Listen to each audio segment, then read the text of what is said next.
Bienvenidas, bienvenidos a un nuevo capítulo de esta escuela virtual creada junto a la Universidad de Río de Janeiro, a la UMED de Buenos Aires, a la New School de Estados Unidos, 3 universidades de 3 países, junto al grupo de Puebla, este grupo de hombres y mujeres libres de América Latina, España y el Caribe, que promueve la acción y la reflexión progresista.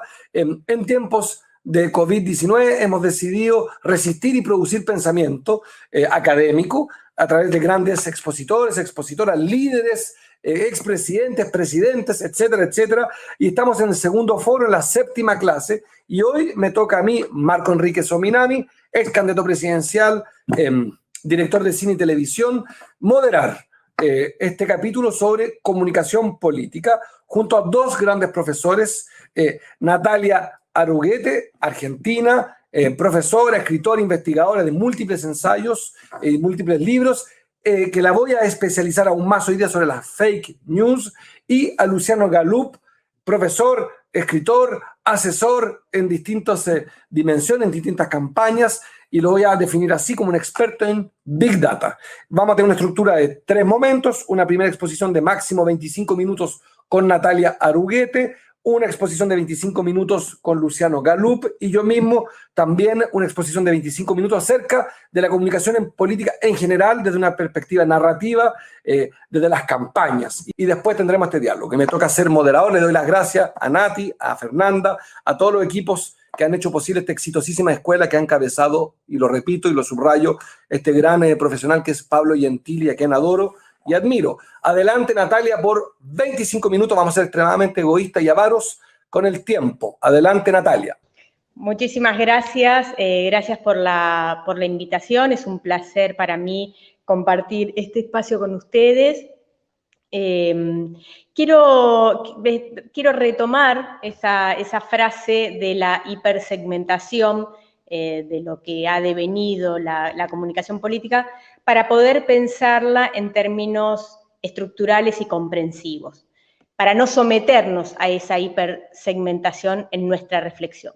Y en ese sentido me parece importante poder pensar y usar como pretexto un último trabajo que hemos realizado en el marco de la COVID, un trabajo que lanzamos junto con el investigador Ernesto Carlo y Tiago Ventura, que son ambos de la Universidad de Maryland, y lo hemos trabajado en 3 países, en Argentina, en Brasil y en México.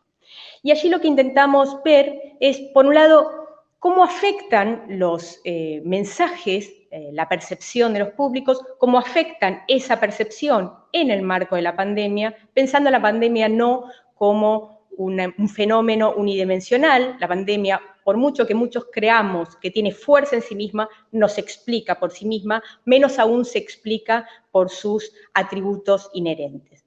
En ese punto, una de las dimensiones que me parece centrales analizar tiene que ver con cómo entendemos las condiciones en las cuales percibimos los encuadres alrededor de la pandemia.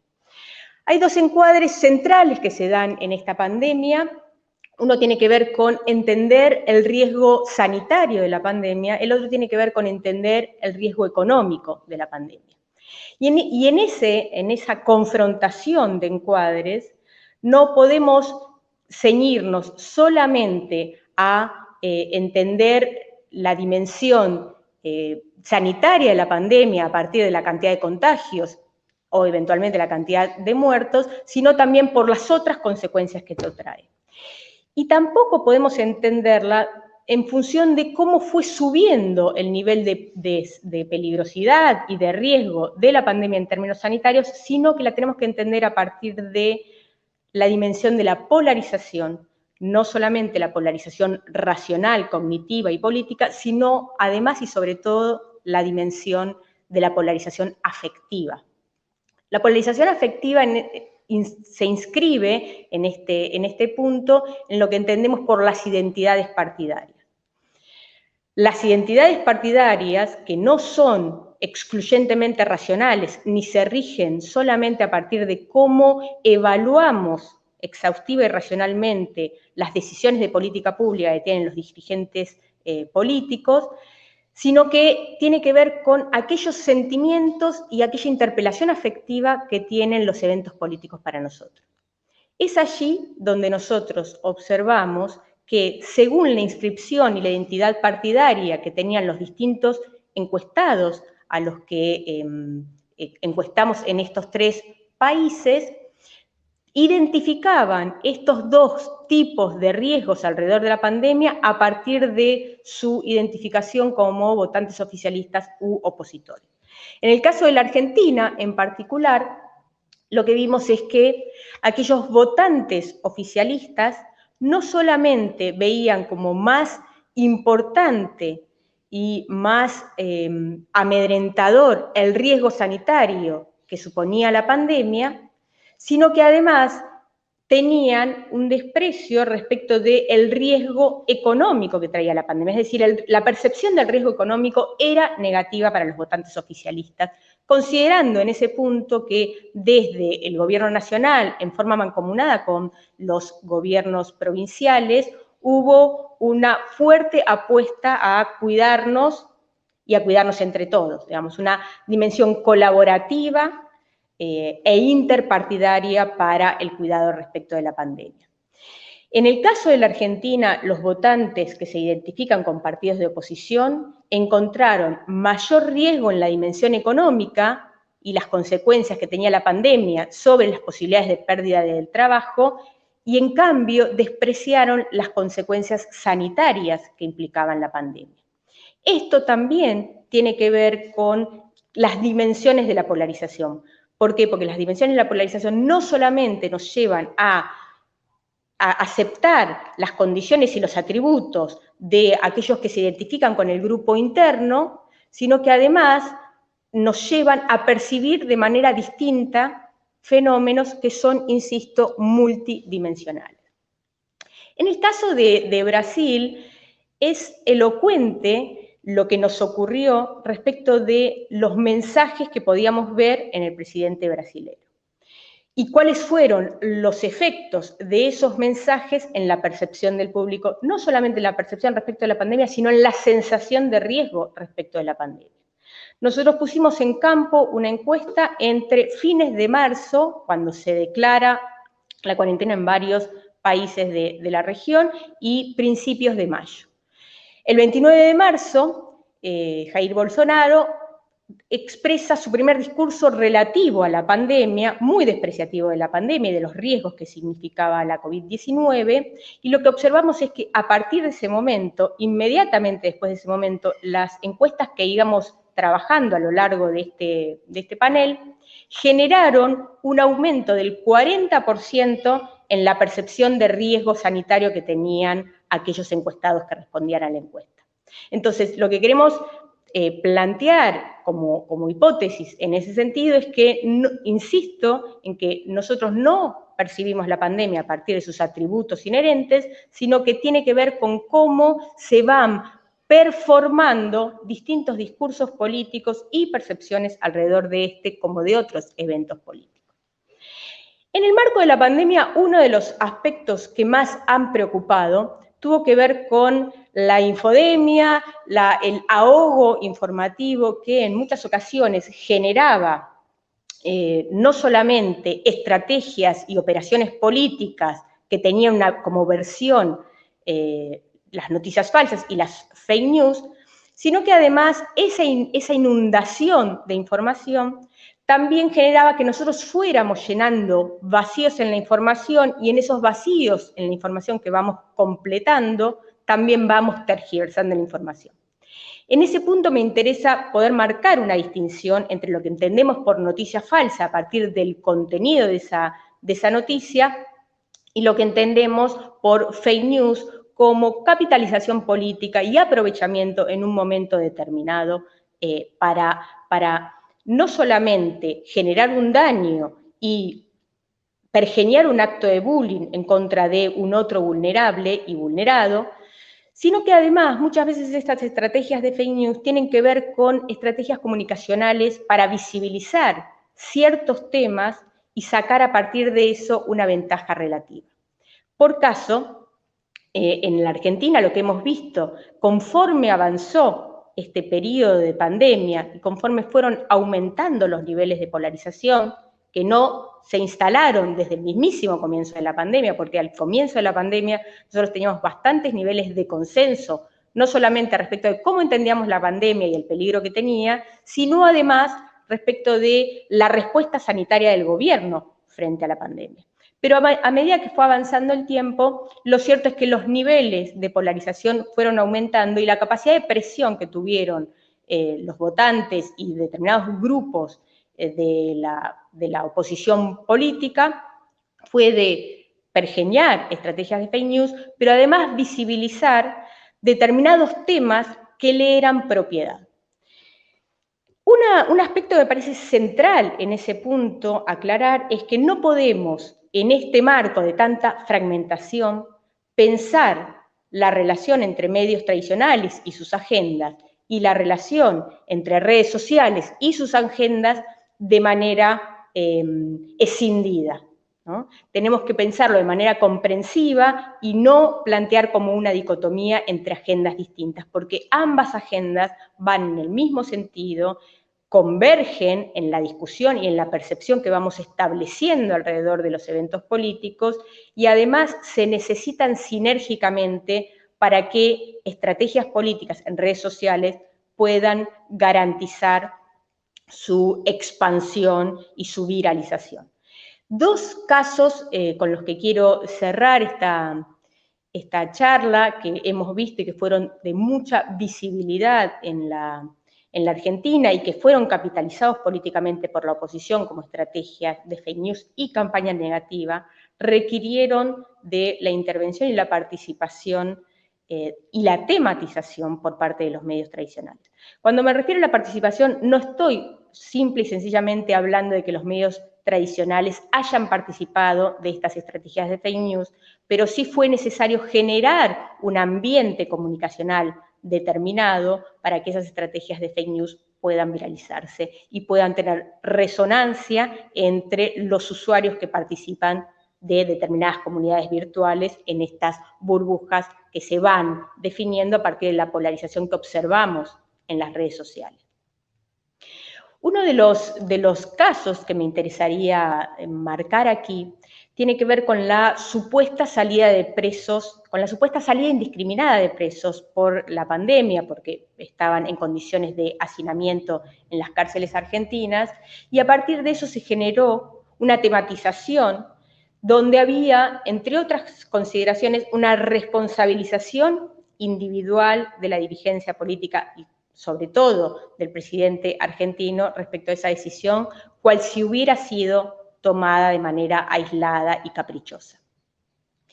Esa tematización que se hizo desde las agendas de los medios tradicionales fue la plataforma, fue el escenario y condición de posibilidad para que se pergeñara una estrategia de fake news contra los colectivos feministas, porque se había inventado la idea de que saldrían 500 o 600 violadores sin haber sido juzgados, que saldrían de la cárcel así sin más, y se responsabilizaba de eso a los colectivos feministas, poniéndolas en contradicción respecto de los discursos que pergeñaron en sus momentos como forma de ir en contra de la violencia machista, y entonces ahora se las ubicaba en un lugar de vulnerabilidad a partir de estas supuestas contradicciones.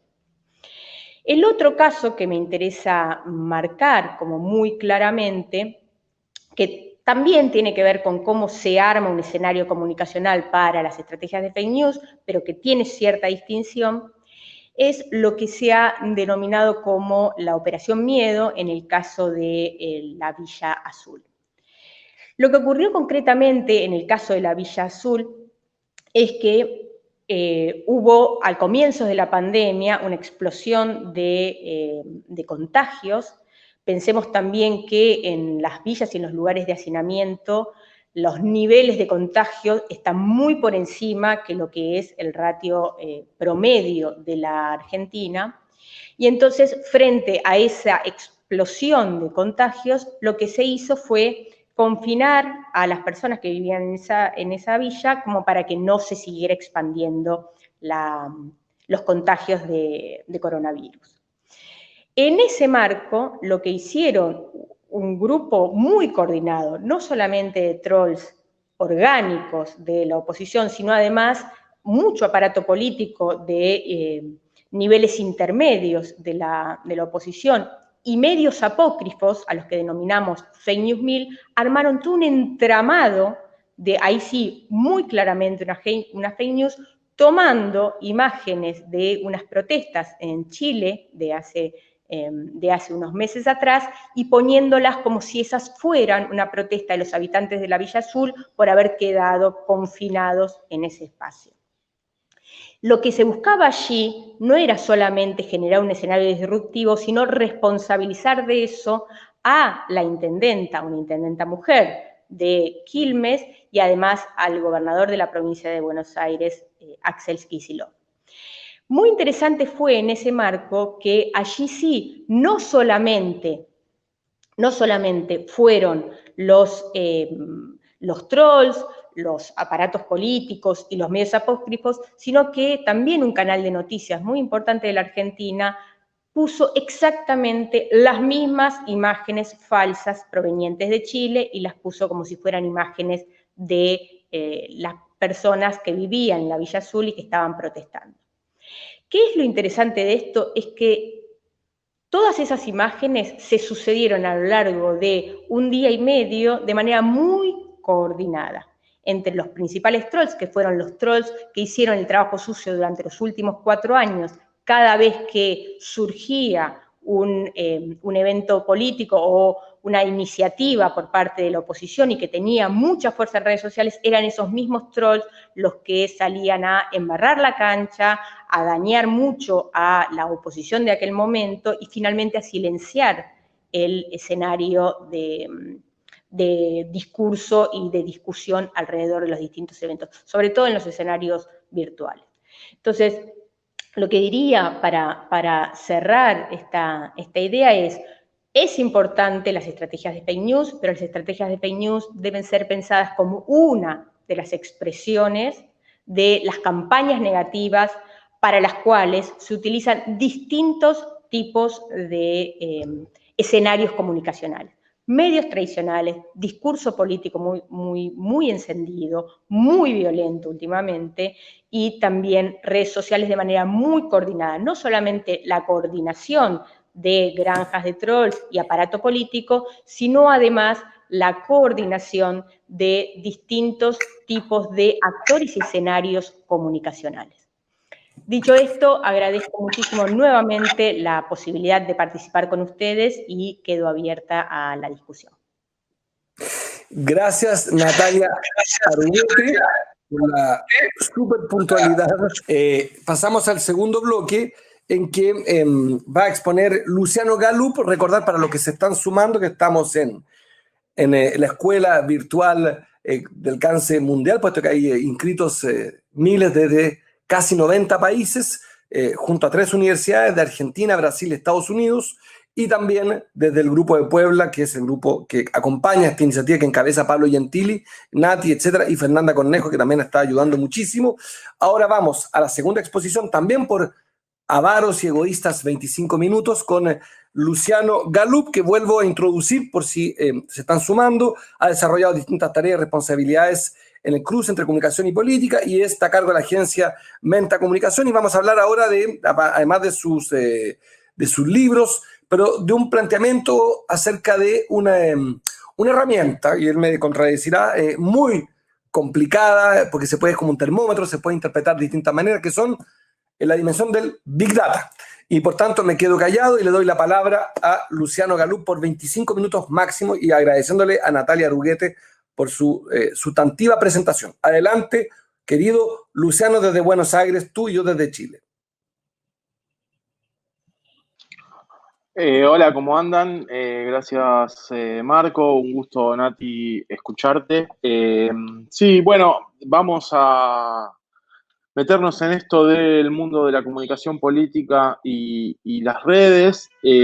Primero, una serie de datos contextuales. Recién en su exposición Natalia hablaba de una pandemia que era multidimensional. Me gustaría en ese sentido ver una de las dimensiones de la pandemia en términos de cómo impactaron en los usos, consumos de ciudadanos y ciudadanas en términos de lo que utilizamos cuando pensamos en el uso de datos. Hay muchas novedades alrededor de lo que introdujo la pandemia, sobre todo porque acentuó tendencias hacia la digitalización, sobre todo rompiendo varias barreras de acceso, facilitando el acceso o multiplicando el acceso o universalizando el acceso a una serie de servicios y consumos digitales que pre-pandemia estaban siendo incipientes y venían creciendo, pero obviamente la obligación de quedarse en sus casas obligó a muchos ciudadanos a desarrollar y ciudadanas a desarrollar una vida digital, compras, consumos, trabajo desde sus computadoras, desde sus hogares, a partir de plataformas digitales. Eso lo que generó fue obviamente la multiplicación de la cantidad de datos disponibles, multiplica la capacidad que tienen las grandes empresas de Internet de recolectar esos datos y de trabajar con esos datos. Eso en términos de contexto me parecía interesante destacar en este inicio de la exposición, porque vamos hacia esto que Marco decía cuando arrancaba su exposición de la segmentación, microsegmentación y el uso de datos. Tenemos niveles de riqueza obviamente cada vez mayores a partir de la universalización del uso de este tipo de servicios, y nos permiten generar estrategias mucho más certeras. Ahora, a la hora de pensar esas estrategias, lo que hay que pensar es la pregunta del vínculo entre comunicación política y redes y la pregunta del vínculo entre política y redes. Y ahí me quería retrotraer y no hablar tanto de datos puntualmente, sino pensar qué es lo que hace la política con las redes sociales, pero también pensar cómo la política da forma a una sociedad que luego participa en redes, que participa del debate público, que toma la palabra a partir de medios digitales, porque es sobre esa sociedad y sobre esas ciudadanías digitales sobre las cuales después nosotros pensamos nuestras estrategias y nuestras formas de intervenir en términos de pura y exclusivamente comunicación política. Entonces decía, ¿qué es lo que hace la política con las redes, pero qué es lo que hace la ciudadanía con sus usos, sus formas de participar políticamente? Y ahí me parece necesario empezar a pensar a las tecnologías y a las redes sociales fuera de esta dicotomía de que Internet polariza o que las redes polarizan o que la situación que estamos viviendo es producto de la aparición de los medios sociales, de las redes sociales y la profundización de la polarización a partir del uso de Internet. Entiendo que esa es una mirada bastante ingenua del fenómeno y que no da cuenta de las formas en las que la sociedad, la cultura y la política, las instituciones, dan uso a la tecnología, dan uso a las adopciones tecnológicas y a los patrones de difusión de estas tecnologías. Creo que hay que pensarlo de forma mucho más profunda, de forma mucho más analítica en términos de que no son las tecnologías quienes polarizaron a la sociedad, sino que son situaciones mucho más complejas, que no son las estrategias de Big Data quienes polarizaron a la sociedad, sino que las explicaciones de fondo son explicaciones políticas y materiales, que las explicaciones de fondo son las formas en las que las sociedades se expresan a partir de sus descontentos, sus miedos, sus odios, sus broncas, sus frustraciones, desde un par de años que venimos en una crisis medio constante. Y hay un pequeño paréntesis en cuanto a datos. La verdad es que el surgimiento o la universalización o el uso de redes sociales coincide con una gran crisis del capitalismo, que es la crisis del año 2008. Las redes empiezan a hacerse populares más o menos a partir de ese año y empiezan a tener un crecimiento sostenido durante el año 2009, 2010, 2011. Ya en 2011 empezamos a ver el impacto de las redes en movilizaciones y en manifestaciones, con la primavera árabe, con el 15M, y esta coincidencia en el surgimiento de la utilización de redes y la crisis nos puede confundir, nos puede hacer pensar que las redes son la explicación del mundo que estamos viviendo. Simple dato, hay una coincidencia bastante similar en la aparición de un nuevo medio o la universalización del uso de un nuevo medio y una crisis profunda del sistema capitalista que fue en el año 1929. La radio aparece y se empieza a masificar su uso aproximadamente un poco antes de esos años, pero a partir de esos años, y podemos ver cómo se fue desenvolviendo la historia también posterior. Pero en este sentido, recuperar esta idea de que el Big Data y los datos no explican ni el Brexit, ni la elección de Trump, ni Bolsonaro. Los documentales de Netflix no explican el Brexit, la elección de Trump o a Bolsonaro, sino que esa explicación está en cuestiones mucho más profundas que tienen que ver con la precarización de las clases medias, con la frustración de ciudadanos y ciudadanas frente a la ausencia de cumplimiento de esa promesa democrática de cierto bienestar, de cierta redistribución, de cierta participación en el consumo cultural, económico y cierto reconocimiento en el debate político. Y la verdad es que suponer que los datos vienen a reemplazar todas esas frustraciones en la explicación de estos fenómenos que venimos viendo de manera sostenida, entiendo que es de mínima ingenuo y que puede llegar a ser tranquilizador porque nos da una respuesta rápida, pero que no termina de explicar el fondo del problema. Y para comprender el fondo del problema, entiendo que hay que pensar qué es lo que aportan las redes en términos de su vínculo con la política y con la ciudadanía, e investigar esas formas de producción y circulación, los efectos que tienen esas narrativas, pero también investigar las condiciones materiales, las formas en las que las tecnologías determinan el uso de los ciudadanos y las ciudadanas y su participación en el debate público. Y ahí me gustaría recorrer una serie de ideas o pensar las formas en las que estas nuevas narrativas que traen los medios digitales impactan en la participación política y en principio destacar lo que yo entiendo como una plebeyización de la política y de lo político a partir del uso de las redes sociales. Esta idea de plebeyización tiene que ver con una fuerte presencia emocional, una fuerte presencia de mitos en las explicaciones, una fuerte vínculo más del estilo telenovela en lo que nosotros vemos que vienen haciendo los dirigentes, que vienen utilizando de forma más efectiva los medios sociales. Un vínculo no racional con muchas de las explicaciones, pero al mismo tiempo todo tiene una explicación. Lo que venimos viendo es, por momentos, profundos debates alrededor de posicionamientos anticiencia, pero que al mismo tiempo logran explicar básicamente todo el mundo, una ausencia de la capacidad de decir no sé, no se sabe, una ausencia de la capacidad de tener que investigar para poder decir cosas.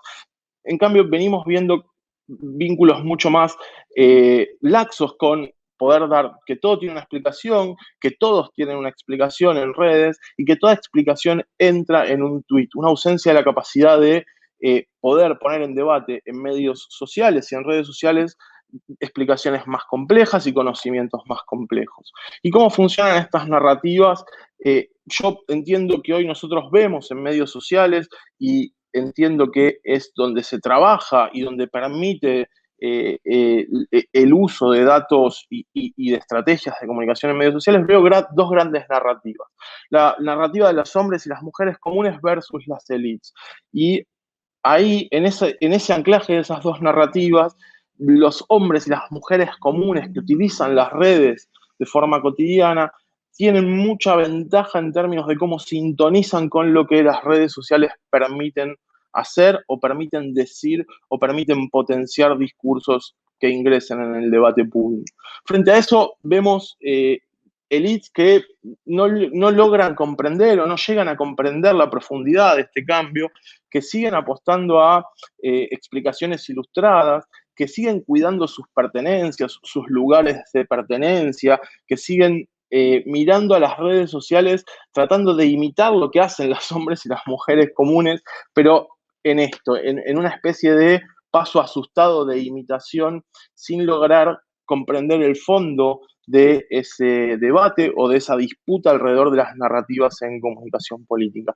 Y sí vemos que lo que conocemos como alt-right, estos nuevos populismos de derecha, sintonizan muy bien con esa política plebeya, sintonizan muy bien con esa política anti-elites, sintonizan muy bien con esa plebiscización de la política que vemos hoy en medios sociales. Esto decir cualquier cosa, explicarlo de cualquier forma, pero que entre en un posteo. Apostar a cualquier emoción, apostar a cualquier atajo en términos de ganar un debate, en términos de dar un debate y lograr ocupar el centro de la escena del debate público. Esta sintonía casi perfecta que se da muchas veces entre estos personajes de las nuevas derechas y las narrativas de medios sociales, vemos que no coinciden muchas veces con las formas en las que los progresismos o los espacios más de izquierda entienden esos medios sociales o logran generar narrativas en esos espacios. Obviamente estamos haciendo generalizaciones, hay muy buenas experiencias, pero en términos generales lo que vemos es que son estos espacios de alternativas de derecha o de nuevas derechas las que ponen el rock and roll en las redes sociales, son las que ponen las emociones, son las que ponen en juego cierta rebeldía frente a discursos muy vinculados a la corrección política, la censura. Venimos viendo, por ejemplo, el crecimiento de una cultura de la cancelación muy potente, la construcción de mundos color pastel que estos movimientos anti-elite vienen a decir: el mundo no es tal como te están diciendo que es, pateemos todo, rompamos todo, expresemos nuestras frustraciones y nuestros descontentos. Y ahí es cuando las estrategias de datos empiezan a sintonizar, las estrategias de uso de datos y de Big Data empiezan a sintonizar y a mezclarse con la frustración de hombres y mujeres reales que tienen estas frustraciones de base para que podamos utilizarlas o para que se puedan ser utilizadas en estrategias de segmentación y de microsegmentación. Pero sin esas frustraciones no hay estrategias de segmentación o de microsegmentación factibles o efectivas. En su apertura, Marco decía, hay como una sobredimensión, una hiperprofesionalización y una sobredimensión de lo que la comunicación política hace a la política, y en parte es esta explicación de que se pone por delante las estrategias y no las causas de estas frustraciones, las causas de este enojo con la democracia. Este quiebre o esta plebiscización de la política lo que nos lleva es a ver redes en las cuales lo que hay es una especie de política del aguante. El aguante acá en Argentina le decimos a el bancar a tu equipo, es el aguante en términos futbolísticos, que es profundamente irracional, es emocional y que pinta todo del color en el cual vos te posicionás político o ideológicamente. Y lo vimos mucho durante la pandemia, recién Natalia hablaba de del vínculo de estos sectores anti-ciencia, antivacunas, anti-cuarentena, en relación al cuidado de la salud versus la economía. Y venimos viendo en nuestros países un fuerte vínculo ideológico entre quienes estaban en contra de las cuarentenas, quienes están en contra de la aplicación, por ejemplo, de vacunas, y estos nuevos sectores de derecha o estas nuevas expresiones de las derechas globales. Y ahí apostar a tratar de analizar cómo ese debate público se regula o se autorregula, cómo pensar la regulación de ese debate público en términos de la sobrerepresentación de estas minorías. En nuestros países, quienes están en contra de vacunarse, por ejemplo, son minorías, pero logran una sobrerepresentación en medios sociales, sobre todo a partir de sus niveles de intensidad y de intensificación de su participación. Ahí tenemos que pensar a las redes probablemente en dos universos, un universo de ciudadanos y ciudadanas que sobrevuelan las redes sin niveles de intervención altos, que las utilizan más esporádicamente o más en términos informativos, sin necesidad de participar constantemente del debate público, y sí intensidades mucho más militantes y que tienden a estar sobrerepresentadas, sobre todo en el análisis de datos de redes como Twitter, que dan la sensación de que hay un montón de gente que está opinando como vos, que dan la sensación de que hay un montón de gente que opina en contra de vacunarse, por ejemplo, o que opina que la Tierra es plana, por ejemplo, y en realidad son minorías que lo que hacen es reconfortar esas posiciones y habilitar a que se digan en público cuando históricamente no se le permitía debido a la sanción social que tenía asumir esas posiciones. Ahí, obviamente, lo que influye son que las barreras de acceso para hacerse escuchar son mucho más bajas, a producto de las tecnologías digitales, y que el alcance es potencialmente mucho más amplio. En ese sentido, es mucho más barato hablar, mucho más barato tomar la voz, mucho más barato en términos del esfuerzo que significa, y el alcance es obviamente mucho mayor producto de la difusión de las autopistas de la información. Y ahí, como para ya ir cerrando y tratar de respetar los tiempos que nos pidieron, pensar cómo todo esto que venimos viendo afecta la distribución y la difusión y el uso de información falsa en las estrategias de segmentación, de microsegmentación y de campañas electorales. Ahí ya por ahí para pelotear también en el debate con Nati y con Marco, creo que hay que pensar el uso de información falsa no como una consecuencia de la modificación de la voluntad y del voto de ciudadanos y ciudadanas, sino que tenemos la obligación de pensarlo al revés o de discutirlo al revés, de pensar la dimensión estructural que condiciona la forma en la que se produce y circula la información falsa, básicamente porque es mucho más entendible y mucho más confiable en términos de investigación asumir que no votamos porque consumimos fake news, o no explica cómo votamos el consumo de fake news, sino que explica el consumo de fake news lo que votamos y lo que pensamos. Pensar a las noticias falsas como reafirmaciones de posiciones, de identidades, de formas de entender el mundo, que como herramientas de modificación de la conducta. De nuevo, muchas gracias por la invitación y abierto al debate y a la charla, que siempre es mucho más enriquecedora. Gracias, muchísimas gracias, querido Luciano, y gracias, por supuesto, a Natalia Aruguete. Repito, para los que están sumando, estamos en el Grupo de Puebla junto a 3 universidades debatiendo acerca de comunicación política. Y ahora me toca a mí exponer, me autopresento brevemente para que decodifiquen mejor quién les habla.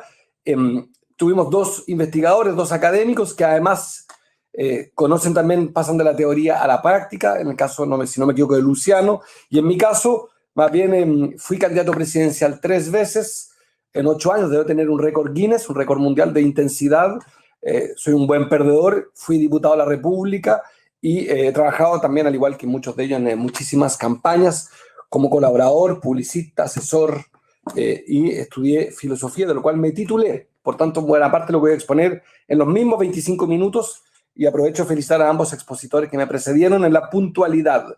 Yo voy a intentar una aproximación un poco más genérica acerca de la comunicación política, donde no voy a abordar, por supuesto, ni las fake news ni el big data, porque me voy a quedar un poco más en la teoría de una aproximación que es la que hemos usado en las distintas campañas, tanto en Chile como fuera de Chile. Insisto y reintroduzco y repito y subrayo, no creo que exista la originalidad en las democracias liberales y representativas. Con esto quiero decir que básicamente una elección es un ejercicio narrativo, dramatúrgico, que tiene reglas que explican resultados, y este es, me parece a mí, lo más riesgoso de mi premisa. Lo segundo, que creo que las elecciones tienen en común los problemas de la publicidad, que la publicidad ha ido intoxicando a la política, lo decía muy bien Luciano, el problema es cuando se pierde la causa y se pone por delante la técnica narrativa, pero lo cierto es que la publicidad ha ido dictando la forma de hacer política, puesto que la publicidad ha ido gobernando también la comunicación política. Por tanto, creo que no hay vocación original, creo que buena parte de los conceptos del debate político vienen más bien del periodismo o de la publicidad y no de la política. Estas son las premisas y le voy a pedir a Fernanda Cornejo, que ayuda en la coordinación del Grupo de Puebla, que también me ayude en publicar la primera lámina, si me acompaña Fernanda, si está conectada. Aquí está. Listo. Son láminas, son muy pocas para detonar la conversación y el debate. Y elegimos en el equipo varios liderazgos del hemisferio norte, del hemisferio sur, de izquierda, de derecha, en sistemas todos de democracia representativa y liberal. Todos elegidos, por tanto, por el voto popular, con sistemas presidenciales, monárquicos, napoleónicos y borbónicos, y con sistemas electorales, sistemas políticos, semipresidenciales o parlamentarios. Y por tanto, la primera pregunta es ¿por qué un hombre como Tony Blair, laborista inglés, o como Sarkozy, un inmigrante húngaro, de origen húngaro, en la monárquica Francia, o un Berlusconi al cual le conocemos pública y notoriamente delitos delicados para ser elegantes, ¿por qué ganan tantas veces? Berlusconi reelecto, Blair reelecto, Sarkozy no reelecto, pero el primer presidente plebeyo electo en la Francia aristocratizante, o un Obama, el primer presidente negro, o Michelle Bachelet en Chile, una economía irrelevante a nivel mundial, pero que elige la primera mujer presidenta de su historia, o Donald Trump, o Evo Morales en el país altiplánico Bolivia, la hermana patria fronteriza nuestra, de Chile y Argentina, o Rafael Correa, reelecto varias veces, al igual que Evo Morales, o Sebastián Piñera. ¿Qué tienen en común en las distintas conferencias, clases o asesorías o consultorías? Siempre aparece esta idea de fueron capaces de refrescar la política, fueron capaces de ser nuevos. Y en lo personal soy un gran enemigo de la novedad como aproximación política. Creo que la novedad no existe en política. La novedad es el negocio de los publicistas o el negocio de los periodistas. Creo que la novedad es una fantasía equivocada. Ninguno de ellos, para ser bien preciso, era nuevo. Podemos discutir largamente, pero Evo Morales en su tercera reelección no era nuevo. Rafael Correa tampoco. Sebastián Piñera, el adversario que me derrotó 2 veces, fue candidato presidencial en Chile desde la época de la independencia, en 1810. 200 años lleva queriendo ser presidente de la República Sebastián Piñera. Lo que quiero plantear es que yo no creo que la novedad sea el atributo. Otros dirán es la capacidad de refrescar la política. No estoy muy claro de que Berlusconi haya sido en Italia un elemento refrescante. Otros dirán, miren, en realidad es que fueron modernos. No estoy muy claro cuán moderno fue Donald Trump, cuánto tomó de los derechos de tercera y cuarta generación, cuánto era la sustentabilidad, la economía verde, cuánto de eso. Y por tanto intento una aproximación, querida Fernanda, si me puedes pasar a la segunda lámina. Yo sostengo que todos estos candidatos y candidatas, esto no es una hipótesis mía, esto está inspirado de muchísimos otros intelectuales y asesores, y por lo tanto siempre recuerdo que yo fui asistente de un equipo francés y también soy discípulo o alumno de una escuela o de una manera de entender la comunicación política, que creo que es una dimensión menor de la política, pero que ha crecido en demasía. Y creo que en común, entonces, para volver a la pregunta, ¿por qué ganan estos candidatos las elecciones? Metodológicamente quiero aclarar que para mí las elecciones son un momento distinto a la política. Insisto, las elecciones son 90 días, un plazo preciso, hay un tiempo limitado, reglas definidas en las democracias representativas y liberales, un hombre, una mujer, un pueblo, un destino, una urna, un domingo en general. Y por tanto creo que se establece algo en común, los tres, y elegí a 3, ¿qué tienen en común? El cambio. El cambio en su acepción más moderada, la ruptura en su acepción más dura, pero es cambio. De ahí es que las campañas, por ejemplo, en el caso de mis 2 predecesores argentinos, el creativo Macri se le ocurrió Cambiemos. En el otro creativo chileno, igual de derechista que Macri, Lavín, su eslogan era Viva el Cambio. Y aquí vemos a Tony Blair, que fue capaz en su eslogan, aquí lo pueden leer, un nuevo laborismo para una nueva Inglaterra. La idea de la novedad propuesta como cambio. Lo mismo en el caso de Barack Obama, ni más ni menos usó la palabra change, cambio. O el Sarkozy, que buscó una analogía, un eufemismo. Juntos todo se vuelve posible, instala la idea del cambio. Creo que en el caso de Tony Blair, esta idea de cambiar su partido para cambiar Inglaterra. El caso de Obama era bien elocuente en su condición de cambio, puesto que era el primer presidente negro. O en el caso de Sarkozy, plebeyo, que esta idea de la ruptura con Chirac, que era un presidente árbitro, no era un presidente de la acción. Instala entonces en la continuidad de la derecha un presidente inmigrante, hijo, nieto de inmigrantes. ¿Por qué lo planteo? Porque también estas reelecciones en continuidad son los grandes desafíos. ¿Cómo es posible que uno represente el cambio si ya está gobernando Correa, Evo, etc., Lula, Dilma en su minuto. Por tanto, sostengo que una elección se gana sobre el domicilio, quien encarna, quien representa el cambio. Tercera lámina, por favor, querida Fernanda. Y bien, esto es inspiración de otros, pero me parece a mí que ordena la conversación. Creo que existen algunas metáforas para representar el cambio. Y no son ilimitadas, no son infinitas. Yo feliz de someter esta presentación a un debate. La metáfora, a mi juicio, una que expresa bien el cambio es el humanismo, significa representar en tu biografía una historia o una promesa o un compromiso con el cambio. Y veamos. Barack Obama era el primer presidente negro de la historia, era imbatible. Esa elección estaba ganada el mismo día de su designación. Barack Obama era el primer presidente negro. No había cómo, ni para McCain, ni para, se me olvidó el nombre, Mitt Romney, no había cómo ganarle al primer presidente negro de la historia de Estados Unidos. Lo mismo en el caso de Chile, Michelle Bachelet era la primera mujer, era imbatible.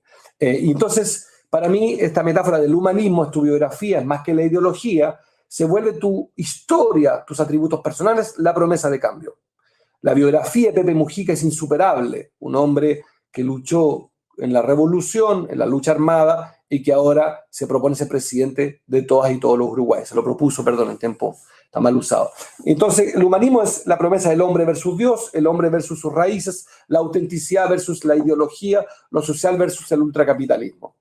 Una segunda metáfora para representar el cambio es la fuerza de voluntad.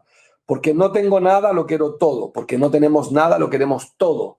Y ahí está el señor Sarkozy, que representó esta idea, como lo decía antes, la ruptura con el presidente anterior. Pero sobre la base de la fuerza, el que persevera. Ahí podríamos discutir largamente, yo inscribiría, sin ofender, pero a Salvador Allende, el que perseveró, fue 4 veces candidato presidencial. Podríamos discutir largamente.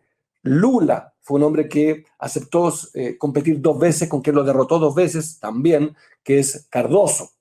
Y una tercera es la renovación de la política, una promesa de renovación del domicilio, renovación de la familia. Renuevo al PRI mexicano Peña Nieto, porque renovando al PRI, renuevo a México. Renuevo el laborismo, renovando al Partido Laborista Inglés, renuevo a Inglaterra. Renuevo el peronismo y por tanto renuevo a la Argentina. Creo que ahí, esta idea de la renovación, hablándole a pocos, le hablo a muchos, hay una tercera promesa de cambio. Y la cuarta, que me parece la más triste de todas, pero muy exitosa, es el éxito. Soy exitoso fuera de la política y por tanto soy exitoso en la política. No pertenezco al sindicato de leprosos, pero soy luminoso. Keynes, Piñera, dueño de un canal de televisión y de un equipo de fútbol. ¿Le hará sentido a mis contertulios argentinos? Macri, con Boca Juniors. O agrego a Berlusconi, con la televisión privada. O al señor Trump. No soy político y por tanto es mi promesa. O incluso, guardando las proporciones, estamos en un espacio académico, les pido abstraerse a los militantes que admiro tanto, de América Latina y el mundo. Scioli, un éxito deportivo como promesa de éxito. La promesa del éxito. O el comediante ucraniano, etcétera, etcétera, un largo etcétera.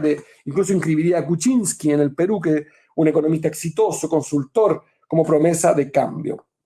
Entonces yo digo, y planteamos 4 metáforas posibles en esta afirmación y en esta premisa inicial de que es un ejercicio narrativo la comunicación política. Hay una gramática en la comunicación política. Se trata de un pueblo, un electorado agobiado por la información, en la obesidad de la información que en las ciudades como Nueva York, París o Londres, como dice Cristian Salmón, escribe en un libro que les recomiendo, que se llama Storytelling, esta idea de que un ojo hoy ve miles de marcas, miles de slogans diariamente en las grandes capitales del mundo. Y frente a eso se refugia, y esto viene de la filosofía, en las cavernas, en el debate de la percepción, que es contar una historia. Y por tanto, 4 metáforas, adelante, querida Fernanda, vamos cerrando porque el tiempo, y esto tiene una consecuencia evidente en la imagen. Obama, ustedes ven este saludo con la mano, que no es el puño, es la palma de la mano, o Berlusconi con el Coliseo Romano en su promesa de éxito, la ultra confianza en sí mismo, o Tony Blair, que usó el eslogan, el logo, la imagen del partido político, no lo escondió, o la fuerza de la puesta en escena de la voluntad de Sarkozy, que siempre usó un podium para expresarse, apoyándose. No quiero frivolizar, pero creo que la comunicación política tiene ciertas herramientas dramatúrgicas. Avanzamos, querida Fernanda, para no quedarme corto, y un desafío gigantesco es a quién le hablamos en la comunicación política, que es, a mi juicio, siempre la tragedia de las campañas. ¿A quién le hablo? Y ahí, como dice otro publicista chileno, José Antonio Camacho, a quien yo admiro y sigo, esta idea de que ¿a quién le hablo? Definir a quién le hablo. No está claro que hablándole a todos, logro hablarle a todos. Un candidato, una campaña, no es claro que habiendo un tiempo limitado, recursos limitados, tengo que elegir.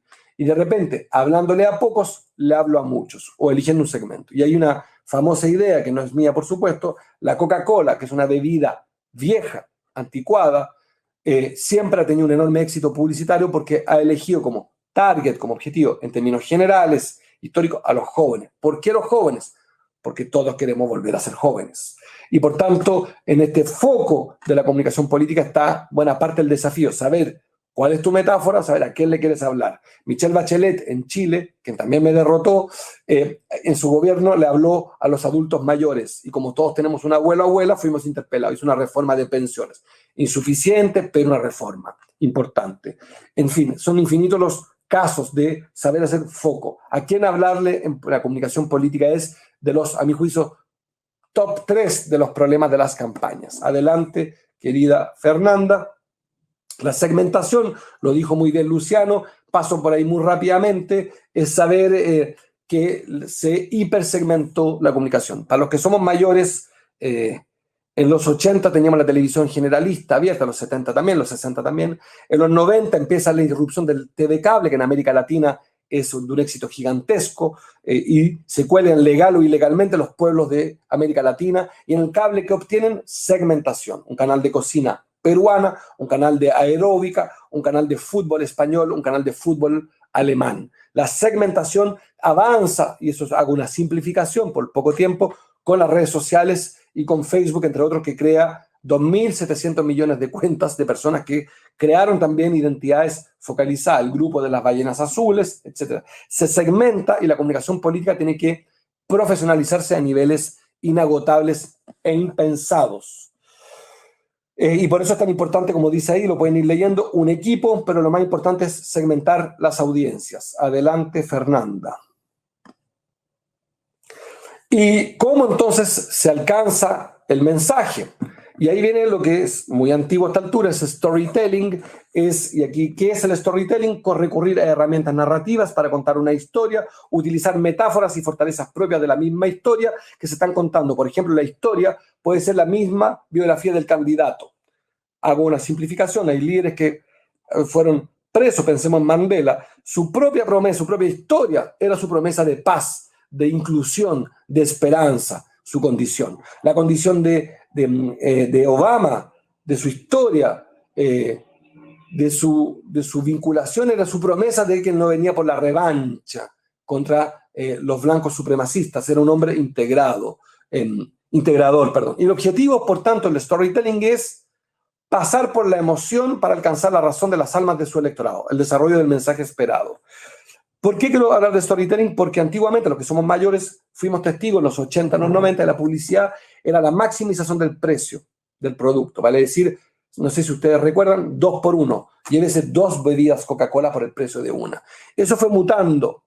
Y la publicidad hoy día es mucho más contar una historia. Siempre 2 ejemplos provocadores, simplistas. Apple. Conocemos todos hasta la saciedad la historia de Steve Jobs y no sabemos quién creó Samsung. No conocemos el autor de Samsung. Pero Apple tiene un valor agregado porque hizo de la historia de uno de sus creadores su promesa de marca. Nike cayó en desgracia, la empresa, la marca, cuando se le denunció por trabajo infantil en China. En las marcas venden mucho más una historia que una maximización del precio. El precio no se volvió relevante. Adelante, Fernanda, si podemos ver, creo, el video que dura 30 segundos, ganó Cannes en 2010, ganó el oro, dura 30 segundos, 1 minuto. Les pido que lo veamos un segundo con el audio, sería ideal, y lo retrocedamos, Fernanda, para que no lo vean. Es el secreto del video. No se escucha nada, querida Fernanda. No, yo estoy sin audio. A ver si lo podemos hacer con audio. Bueno, no lo demos. Rápidamente lo vamos a subir a la... Parémoslo, Fernanda, por favor. No se escucha. pero básicamente el video lo podrán ver, lo pueden ver en YouTube. Es un video que lo que pone por delante es, y ganó Cannes, es Canal Plus, un canal de cable, y nunca habla de precio. Ya lo verán, pero hace cuenta una historia vinculada a la televisión y gana el León de Oro. Cuando lo gane Cannes, es muy importante porque Cannes tiene una cierta elaboración mayor que otras plataformas audiovisuales, festivales. Vamos al segundo, la última lámina, o penúltima, creo, quería Fernanda. Esa la podemos saltar, perdón, son otras biografías, son de campañas de Evo Morales, etc. Y quiero ir cerrando. ¿Y a quién se le habla? ¿Cómo se le habla entonces? El tormento de los candidatos. Primer narrador de una historia, el candidato. Un candidato o candidata es quien narra la historia. Y eso es siempre los que ponen por delante esta idea que las campañas tienen que ser multimillonarias. Sí, por lo que se dijo antes, por el Big Data, por un conjunto de razones. Pero lo cierto es que es insustituible el candidato o candidata. Es una obviedad. Lo segundo es poner el hablante en otros, que hablen de uno, que hablen de los atributos. Cuando otros hablan de la campaña, que se llama la publicidad de la publicidad, es un triunfo. Benetton, usted era muy jóvenes, hizo una vez una campaña sobre el SIDA, con gente enferma de SIDA. Generó tal polémica que eso produjo un rumor que ayudó. La publicidad de la publicidad es el segundo, el gran narrador. El tercero son los artículos de opinión. Yo sigo creyendo que la prensa escrita, impresa, es la verdad y el resto es la espuma. Lo podemos controvertir por los diarios digitales, por las redes sociales. Tanto Luciano como Natalia me revolcarán en mis afirmaciones excesivas. Y cuarto, la publicidad clásica, callejera, tradicional, pero en cuarto lugar. Y quinto, y hay una discusión porque esta presentación puede estar en eso imperfecta, las redes sociales de Internet que han crecido muchísimo. Es decir, cómo se difunde la historia que queremos contar. Vamos viendo la última lámina, querida Fernanda. Y por último, yo sostengo que una campaña o un candidato deben tener al menos 4 ejes, ojalá los 4, que es una campaña, siempre se elige, hay 4 domicilios en el gran domicilio del cambio, 4 dimensiones. El socialismo, la distribución, la sustentabilidad, llamémosle el mundo ecológico, la autoridad, la derecha, la identidad del nacionalismo. En todas esas 4 dimensiones, ojalá tengan las 4, se resuelve una campaña. A mi juicio, el problema de Sarkozy, por ejemplo, en 2008, si no me equivoco, es que cuando va a la reelección Sarkozy, ya había un candidato ecologista muy exitoso, había un candidato socialista, se llamaba la distribución, había Marine Le Pen, una nacionalista, y François Hollande había logrado transformarse en la autoridad, y Sarkozy había olvidado que él era el presidente. Me arriesgo en la elección última en Argentina, creo que la despresidencialización de Macri fue su gran error, y Alberto Fernández, este profesor de Derecho Penal, adquirió una estatura presidencial que lo transformó en el hombre providencial, y el otro un hombre menor. Creo que el atributo de autoridad es lo que Alberto Fernández conquistó, evidentemente con el apoyo de Cristina Fernández, que había sido presidenta. En fin, cierro ahí, pues son muchísimas más dimensiones, pero quise hacer una introducción provocadora y cumplir también con los minutos, y doy por cerrada esta insuficiente presentación sobre la comunicación política desde mi visión, desde la filosofía, desde la dramaturgia, porque además soy director de cine y televisión, por tanto tengo un vicio. Queridos, queridas, ahora pasamos al debate de breves minutos y quisiera, si pueden compartir la pantalla con Natalia Aruguete, quiero recordar, profesora, investigadora, escritora, voy a titularlo de manera insuficiente, experta en fake news, y exagero y pido perdón, y con Luciano Galup, y lo hago un atajo, y por tanto siempre uno ofende, experto en Big Data, que es un justista, pero profesor y también escritor, y si no me equivoco, con las manos en la práctica, ha hecho campañas, por tanto eso también le da una vocación por el error. Todos los que estamos en las asesorías somos expertos en equivocarnos. Parto, querida Natalia, con una primera pregunta a partir de tu estupenda presentación y agradeciéndote de nuevo y pidiéndole que mutiemos a alguien, censuremos a alguien porque se duplica. Gracias. Natalia, quiero partir las fake news, una candidatura que se basa solamente en la producción de fake news. Puede, no sé si en Argentina se usa el término, voltear una elección, o es mucho más complejo, no basta la fake news. ¿Existe la fake news como una herramienta suficiente para ganar una elección? Adelante, Natalia Aruguete. Bueno, muchas gracias. Interesante la pregunta porque me permite desmitificar esta idea y además coincidir con Luciano en su apreciación de que una fake news no da vuelta a una elección, en el sentido de una fake news no nos cambia nuestra percepción. Algo me parece más importante que pensar en la fake news en términos aislados, podríamos decir, es pensar en qué marco las fake news pueden tener asidero, en qué marco se puede garantizar el daño que busca generar una fake news. Y con eso me refiero a un escenario polarizado. Cuando hay escenarios polarizados, las fake news pueden tener mucho más garantizado su propósito, que tiene que ver con viralizar el daño que se genera hacia un contrincante o hacia un sector vulnerable y por ende vulnerado. Pero tiene que ver con esta capitalización política. Y, insisto en esta cuestión, en un marco polarizado, además, el segundo propósito, que para mí es mucho más efectivo de las campañas negativas y de las fake news como una de sus expresiones, es el hecho de visibilizar temas en un escenario más comprensivo, más complejo en términos comunicacionales, para también exponer al otro en una situación de desventaja respecto de los temas polarizados. Una de las estrategias fundamentales que hubo en el marco de la pandemia con las fake news fue el dar visibilidad a temas que ponían en situación de vulnerabilidad y contradicción al actual gobierno. Gracias, Natalia. Luciano, porque yo creo que el Big Data, que creo que pertenece más a las zonas de opacidad que de luz en las campañas, puesto que no se habla mucho, es como porque además muy caro. ¿Es correcto decir que es como un termómetro que mide y depende mucho más la formación política de quien lo interpreta que la herramienta? Sí, a ver, yo creo que las campañas tienen, te diría, tres grandes universos: el contexto, la intuición y los datos. El contexto es determinante, no hay candidatos sin contexto, sin interpretación del contexto, no hay candidatos sin intuición, sin ese fuego.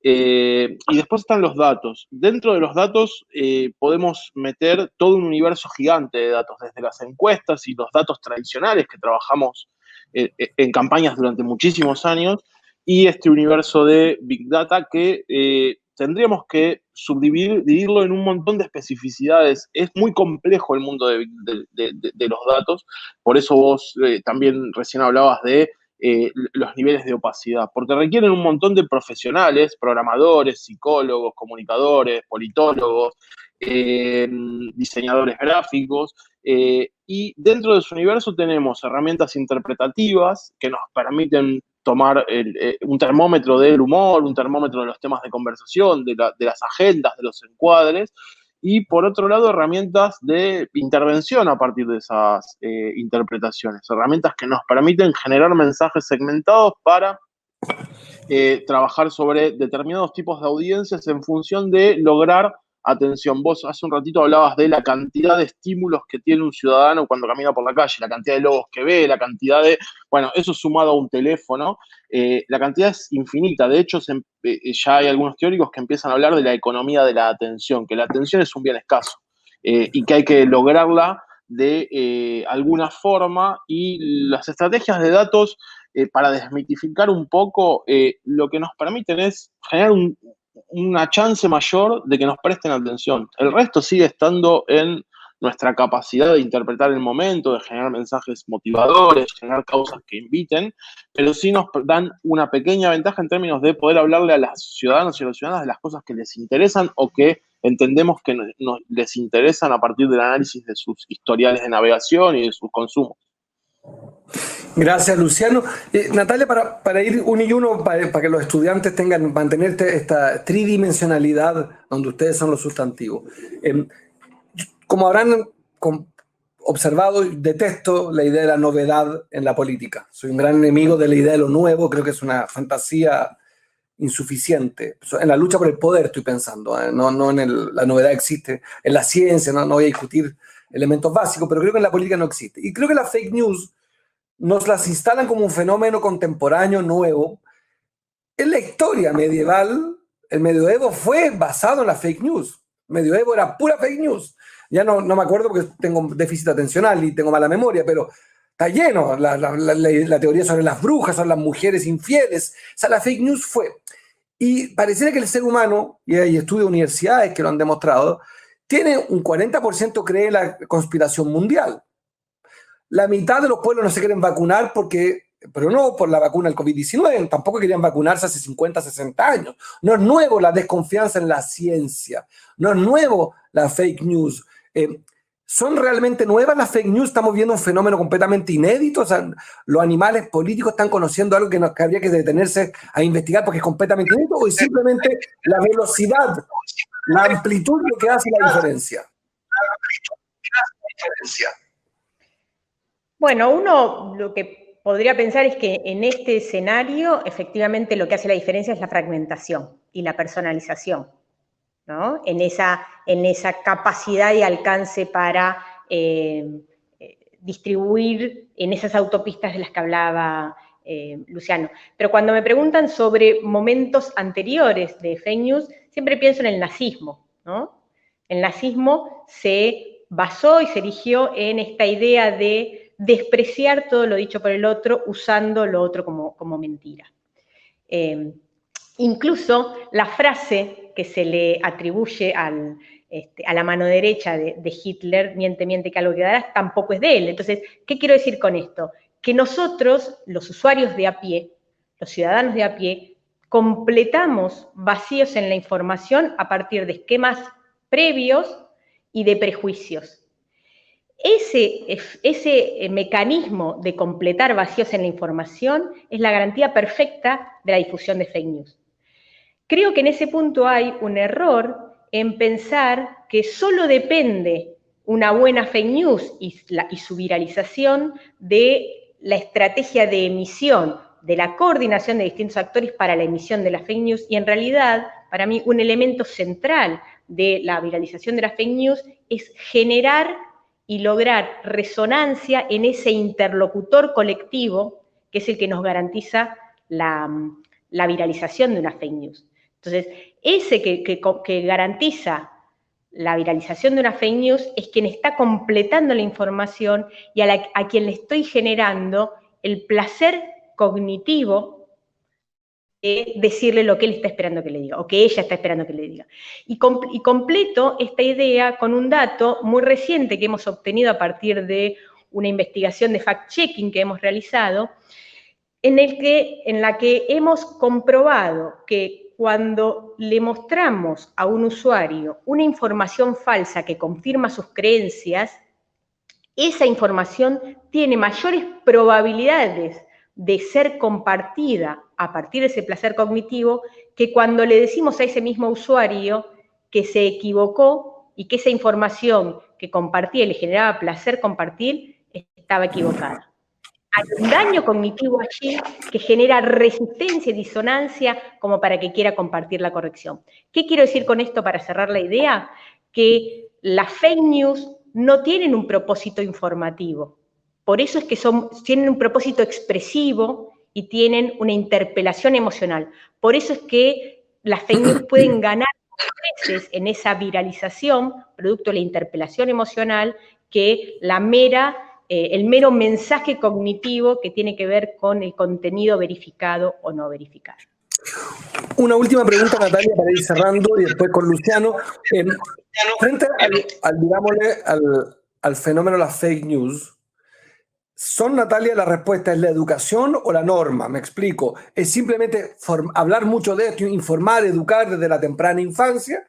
¿O es buscar normas, prohibición, lo punitivo, al que se le descubra produciendo fake news, le daríamos una castración química? ¿Es la norma o la educación? Pensarlo en términos de educación supone una responsabilización individual del ciudadano como el culpable de la viralización de esas fake news. En realidad, no tiene que ver por supuesto nosotros necesitamos ciudadanos críticos, pero no solamente contra las fake news. Necesitamos ciudadanos críticos para que elijan que elijan que se informen sobre aquello que quieren elegir, etcétera. Pero también es cierto que con la velocidad con la que uno se encuentra en la interacción con mensajes de distinto tipo en redes sociales, uno no hace una racionalización exhaustiva sobre cada mensaje que está viendo en cada momento, ¿no? Hay una reacción muy compulsiva con el mensaje. De hecho, vemos ahora, por ejemplo, que Twitter nos hace como una suerte de repregunta respecto de si nosotros queremos retuitear un mensaje, ¿no? Nos pregunta si lo comentamos, si lo retuiteamos, si miramos o no miramos ese archivo. Eso tiene que ver con, en alguna medida, detener levemente nuestra compulsión a dar clic a cosas que por ahí no las pensamos, o no las leemos o no las investigamos en profundidad.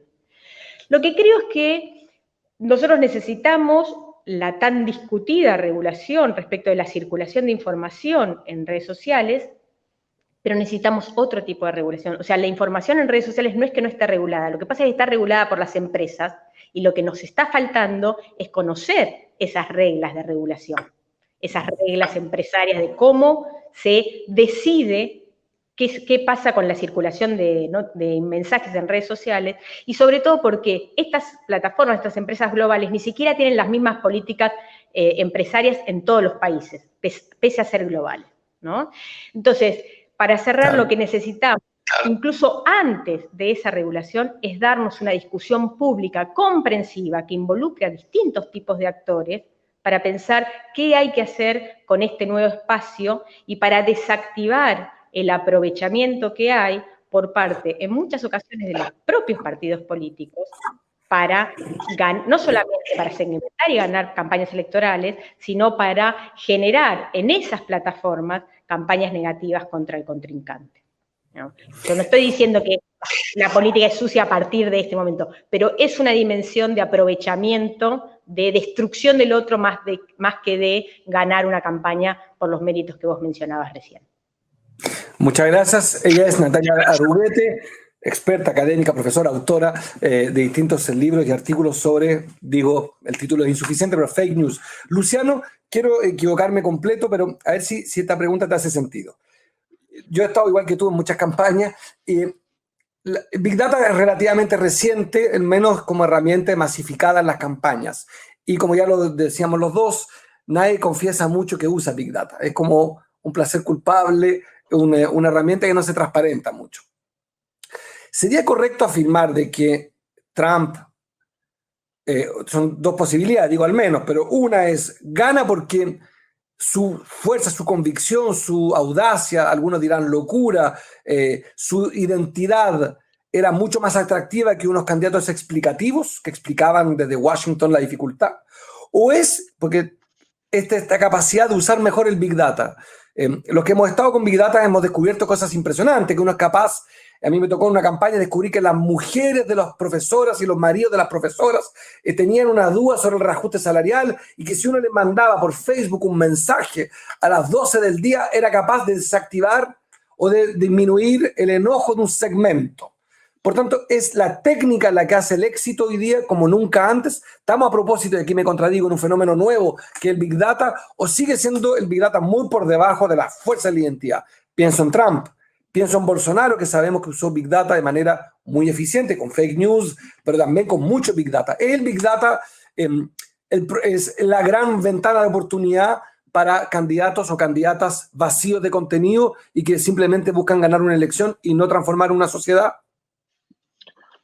Te voy a responder en contra de mis intereses profesionales y laborales. No, la verdad es que cuando uno piensa en estrategias de comunicación política, el peso que tienen en la definición electoral, la comunicación política en general es muy bajo.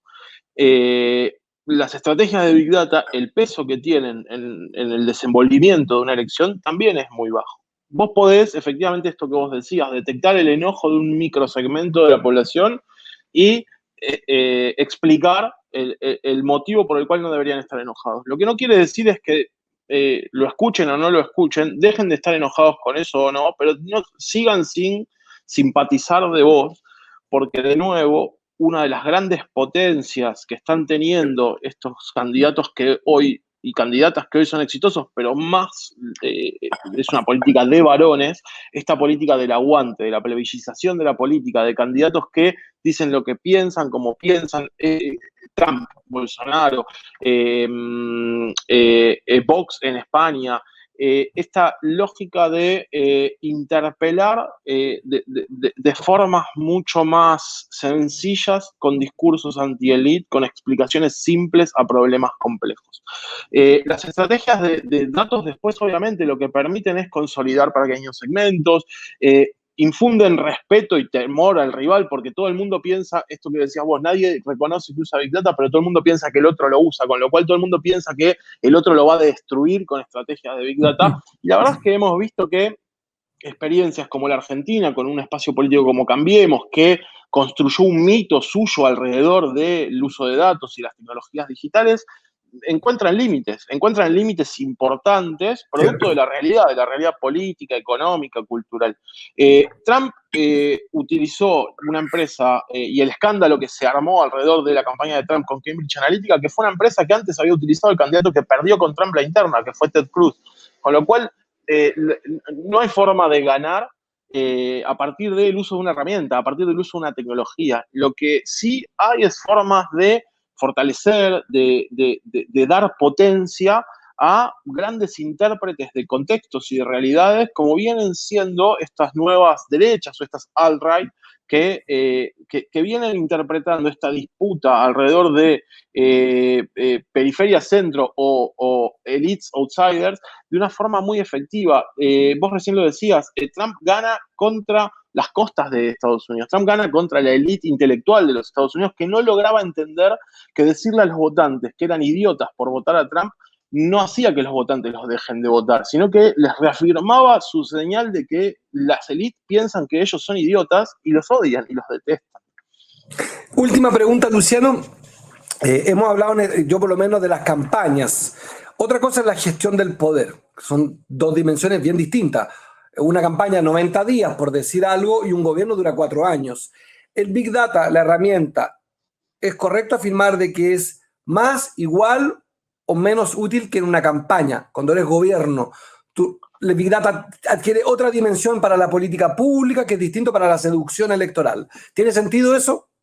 Sí, muchísimo. De hecho, uno de los problemas que tiene el campo de la comunicación política es que está sobredesarrollado en campañas, porque es lo que a todo el mundo le gusta, porque es donde hay mayor trabajo, y subdesarrollado en estrategias de comunicación de gobierno. Y los datos aplicados a estrategias de comunicación de gobierno, y no solo de comunicación de gobierno, sino los datos aplicados a la gestión pública, pueden marcar la diferencia en muchos casos.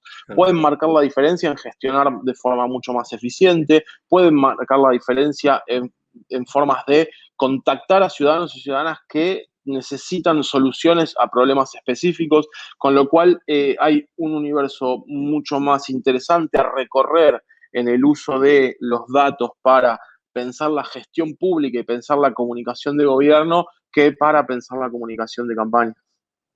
Muchísimas gracias, Luciano Galup, gracias Natalia Aruguete, gracias a Nati, a Fernanda Cornejo, a Pablo Gentili por la producción de esta séptima clase del segundo foro de la Escuela Virtual Progresista que tiene me voy a equivocar, pero creo que son 50.000 inscritos de 97 países.